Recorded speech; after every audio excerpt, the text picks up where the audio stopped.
యేసుక్రీస్తు వారి యొక్క అతి పరిశుద్ధమైనటువంటి నామములో కూడి వచ్చిన మీ అందరికీ కూడా నా హృదయపూర్వకమైన ప్రేమపూర్వకమైన వందనాలు తెలియజేస్తూ ఉన్నాను. ఆరాధనకు సహాయకరంగా యోహాను సువార్తలో నుంచి 11వ అధ్యాయము, యోహాను సువార్త 11వ అధ్యాయము, యోహాను సువార్త 11వ అధ్యాయము 25వ వచనాన్ని నేను చదువుతున్నాను. అందుకు యేసు, పునరుద్ధానమును జీవమును నేనే. నా యందు విశ్వాసముంచువాడు చనిపోయినను బ్రతుకును, బ్రతికి నా యందు విశ్వాసముంచు ప్రతివాడును ఎన్నటికినీ చనిపోడు. ఈ మాట నమ్ముచున్నావా అని ఆమెను అడిగాను. ప్రియులారా, మన ప్రభువు పునరుద్ధానుడు. ప్రభువే చెప్పాడు ఆ మాట, పునరుద్ధానమును జీవమును నేనే. ఆ మాటకు అర్థం ఏంటంటే, నిజానికి పునరుద్ధానము అనగా తిరిగి లేవటము, పునర్ అనగా తిరిగి, ఉద్ధానము అనగా లేవటమని మనం అర్థం చేసుకోవచ్చు. ప్రభువు చెప్పాడు, పునరుద్ధానమును జీవమును నేనే, అంటే లేపేటువంటి వాడను నేనే. మరి ఆయన ఎక్కడి నుండి, ఆయనే పునరుద్ధానుడు, ఆయన ఎక్కడి నుండి తిరిగి లేచాడు అనేటువంటి మాట మనం ఎరిగినటువంటి వారమైనప్పటికీ మరొకసారి దాన్ని జ్ఞాపకం చేసుకోవటం ఈ సమయంలో మనందరికీ కూడా అది ఎంతో అవసరమైనది. ఎక్కడి నుండి ఆయన తిరిగి లేచాడు అని అంటే, ఆయన పాతాళములో నుండి ఆయన తిరిగి లేచాడు. ఆయన చనిపోయాడని తాను చెప్పినట్లుగానే మరి సమాధి చేయబడ్డాడు. 3వ దినాన ఆయన తిరిగి లేచాడు. మరి ఎక్కడి నుండి లేచాడు ఆయన అంటే, ప్రస్తుతానికైనా పాతాళములో ఆయన, మరి పాతాళంలో నుండి ఆయన తిరిగి లేచాడు కదా. ఆ మాటలే మనకు అపోస్తుల కార్యాల్లో ఆ మాట కనపడుతుంది. దయచేసి ఒకసారి చూద్దాం. అపోస్తుల కార్యములు 2వ అధ్యాయంలో, అపోస్తుల కార్యములు 2వ అధ్యాయము 31వ వచనాన్ని మనం చదువుకున్నట్లయితే కనుక, 31వ వచనంలో, క్రీస్తు పాతాళములో విడవబడలేదనియు ఆయన శరీరము కుళ్ళిపోలేదనియు దావీదు ముందుగా తెలుసుకొని ఆయన పునరుద్ధానము గురించి చెప్పెను. దీనికి మేమందరము సాక్షులము. క్రీస్తు పాతాళములో విడవబడలేదనియు ఆయన శరీరము కుళ్ళిపోలేదనియు దావీదు ముందుగా తెలుసుకొని అనేటువంటి మాటని మనం చదువుతున్నాం. కనుక ఆయన పాతాళంలో విడవబడలేదు, ఆయన తిరిగి లేచాడు. ఎందుకంటే మరణము ఆయనని బంధించుట అసాధ్యం అనేటువంటి లేఖనాన్ని కూడా మనం చదువుతున్నాం. మరణము ఆయనని బంధించలేదు. పాతాళము మనుషుని పట్టుకుంటుంది.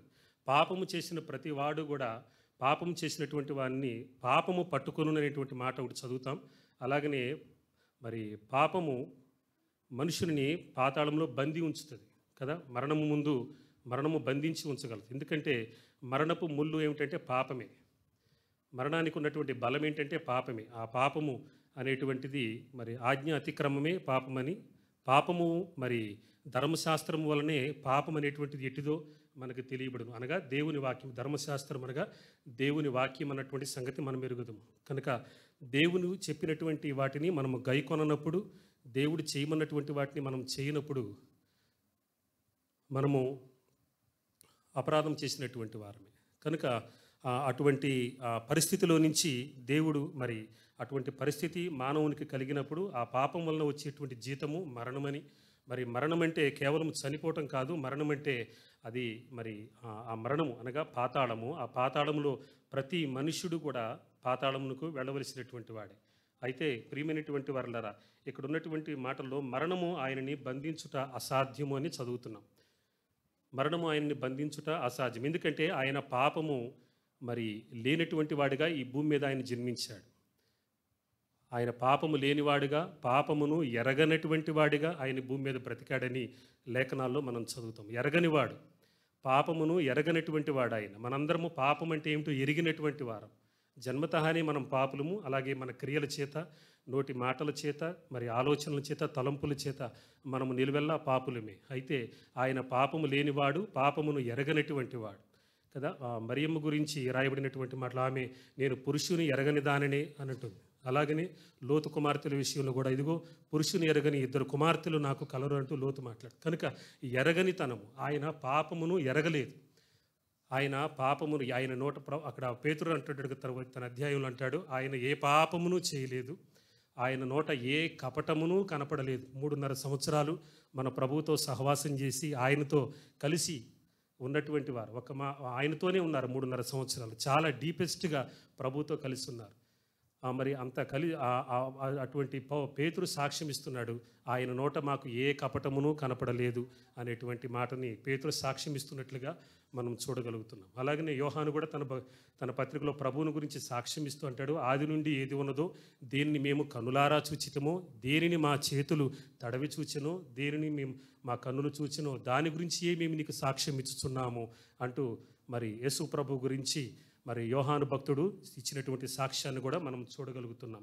కనుక ఆయన పాపము లేనివాడిగా, పాపము ఎరగనటువంటి వాడిగా ఉన్నాడు. ఆయన పునరుద్ధానుడు, తిరిగి అంటే లేచుటకు శక్తివంతుడు.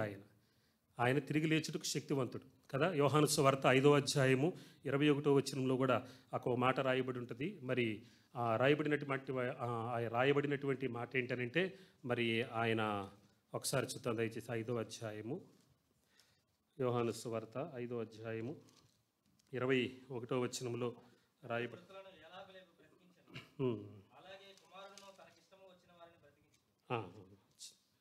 5వ అధ్యాయము 21వ వచనంలో రాయబడినటువంటి మాట, మరి తండ్రి మృతులను ఎలాగూ లేపి బ్రతికించునో అలాగనే కుమారుడును తనకిష్టము వచ్చినటువంటి వారిని బ్రతికించును అనేటువంటి మాటని మనం చదువుతున్నాం.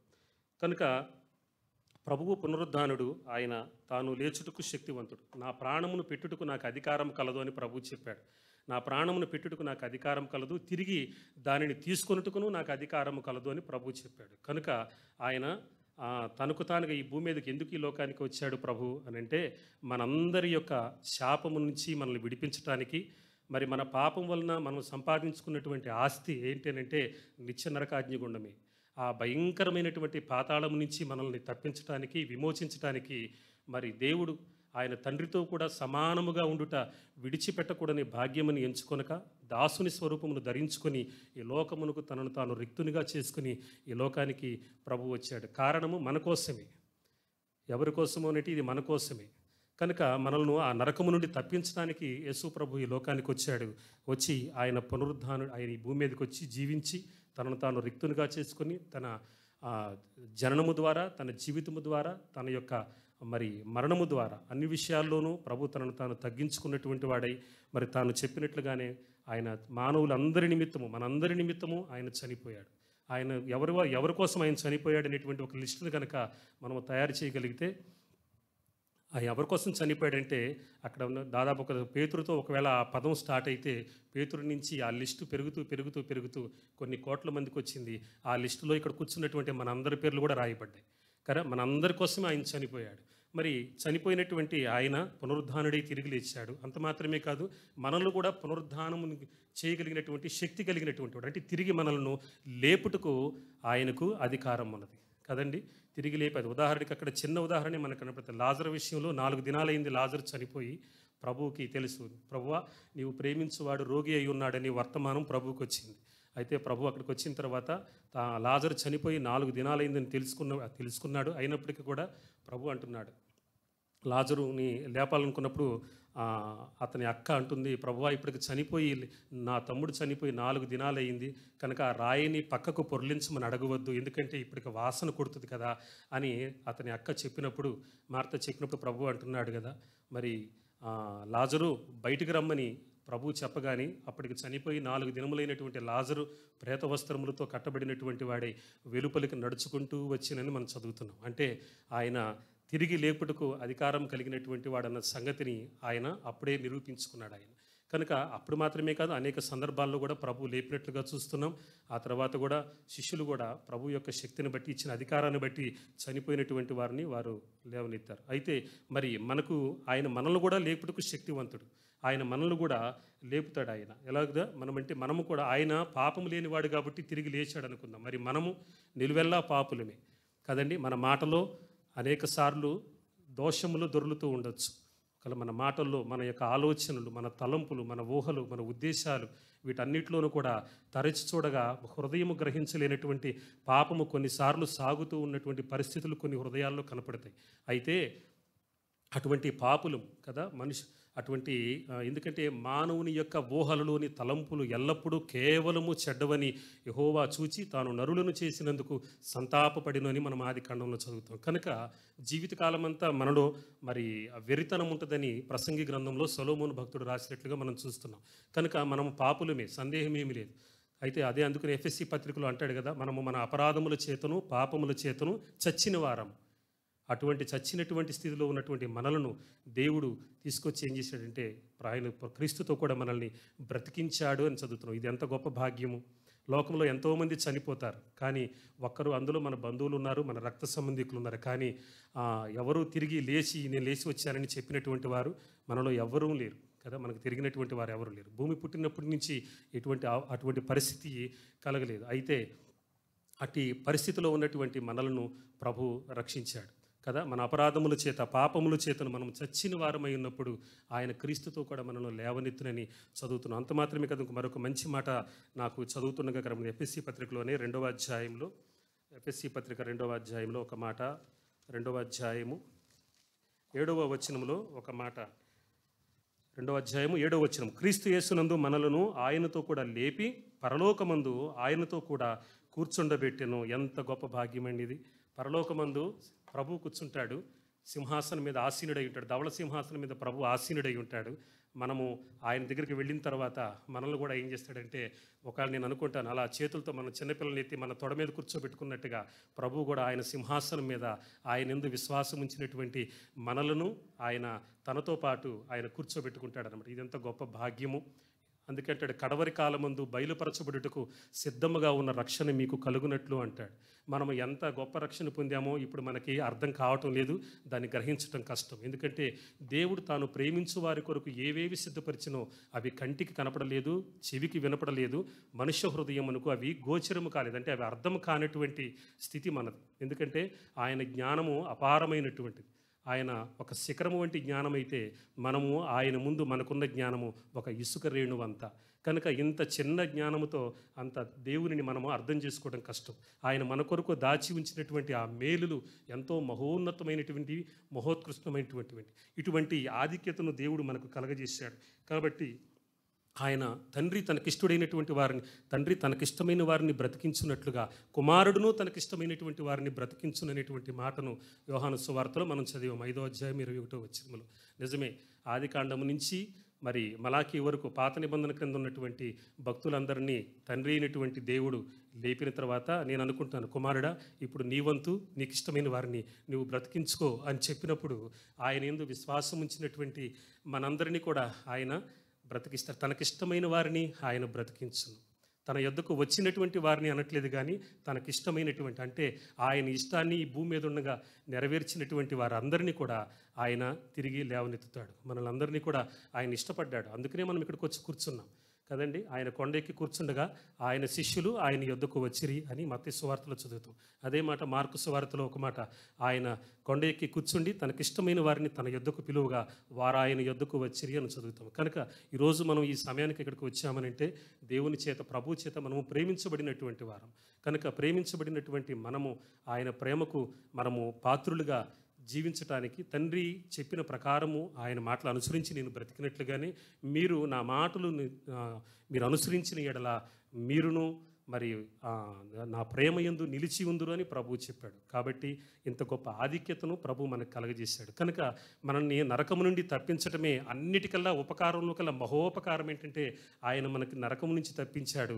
రెండవది ఆయన పరలోక రాజ్యములో యుగాయుగములు ఆయనతో మనము జీవించే భాగ్యం. ఆయన ముఖ దర్శనం చేస్తూ, ఆయన చూస్తూ, ఆయన ఆరాధిస్తూ, అది ఆ ఆనందము ఒక 100 సంవత్సరాలు కాదు, 1000 సంవత్సరాలు కాదు, 1,000,000 సంవత్సరాలు కాదు.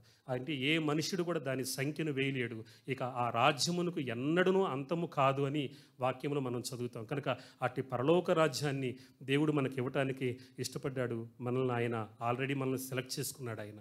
కనుక ఈ భూమి మీద ఉండగానే మనము ఆయనకి ఇష్టలుముగా జీవిస్తూ, మరి ఆయనకి ఇష్టలుముగా మనము జీవిస్తూ ఆయన్ను మరి నిండు మనసుతో కృతజ్ఞతాస్తుతులు ఆయనకు చెల్లించు. మనం ఆయనకి ఏమి ఇచ్చి ఆయన రుణం చెల్లించగలం? ఆయన మనకు చేసినటువంటి ఈ రక్షణకు, ఆయన మనకి ఇచ్చినటువంటి ఈ మహోన్నతమైనటువంటి ఈ భాగ్యానికి మనం ఆయనకి ఏమి ఇవ్వగలం? ఒక భక్తుడు అంటాడు కదా, వేల కొలదిగా పొట్టేళ్ళని నీకు ఇస్తే సరిపోతుందా? మరి వేలాది నదులంతా విస్తార తైలమును నేను నీకు ఇస్తే సరిపోతుందా? లేక గర్భఫలమైన నా జ్యేష్ఠ కుమారుని నీకు ఇస్తే నువ్వు చేసినటువంటి దానికి ఇది సరిపోతుందా? చాలదు. మరి ఏమి ఇచ్చి మనం ఆయన రుణం తీర్చుకోగలమనంటే, ఒకచోట భక్తుడు అంటాడు కదా, ఇదిగో ఎడ్లకు బదులుగా మేము మా పెదవులను మీకు అర్పించుచున్నాము, నీవు అంగీకరించదగినవి అవే మాకున్నవి అని అంటాడు. ఎంత మంచి మాట! ఆయన మన నుంచి ఏమీ గొప్ప కార్యాలు కోరట్లేదు, కానీ నిండు హృదయముతో ఆయన్ని ప్రేమించుచు ఆయన యొక్క మంచితనాన్ని మనము జ్ఞాపకం చేసుకుంటూ, ఆయన మన కొరకు చేసినటువంటి త్యాగాన్ని నిరంతరము మన హృదయంలో మనం జ్ఞాపకం చేసుకుంటూ, ఆయనకి పూర్ణ పరిశుద్ధాలంకృతులమై ఆయన్ను హృదయపూర్వకముగా, హృదయముతో, పెదవులతో కాదు కానీ హృదయపూర్వకముగా ఆయన్ని ఆరాధించినప్పుడు అట్టి ఆరాధన యందు ఆయన సంతోషించువాడై ఉన్నాడు. కనుక ఆ ప్రకారంగా జీవించడానికి మనము కూడా అలాగ ఆరాధించడానికి సిద్ధపడదాం. అట్టి కృపను దేవుడు మనకు అనుగ్రహించును గాక.